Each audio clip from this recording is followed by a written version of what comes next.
Some days are what I call a cold day, when absolutely nothing is happening. And sometimes if it's totally blank, nothing else is coming to me, I'll just pick up some of the research material and start going through it. You know, within instance, I will have something that I can start with, just an object, what I call a kernel.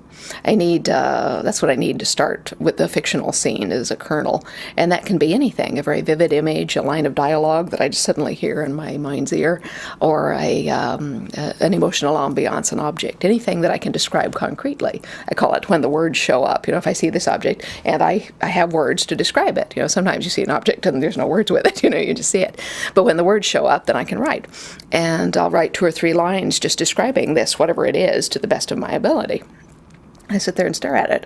I take words out and I put them back in. This is where I just do the craft part, where you're balancing the sentence and striving for maximum accuracy and euphony and, you know, just trying to make it a beautiful, elegant bit of writing about whatever this is. Meanwhile, the back of my mind is kicking up images out of the compost pile and asking all these millions of questions. An example, I started on a cold day with Sotheby's catalog of 18th century antiques, and I was flipping through it. Well, here was a crystal goblet of Scottish design, 18th century, and I said, well, that sounds reasonable, why not? Okay, we'll start describing that, and so I did.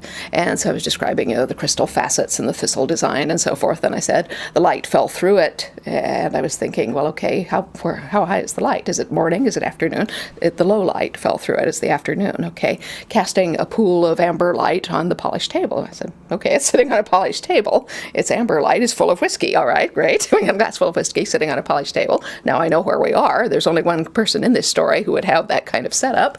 We're in Jocasta Cameron's parlor. Okay, so then Jocasta Cameron was there, and so I saw her hand reaching for the glass. She's an elderly woman in her 70s, the aristocratic long hands, blue veins. I'm writing this.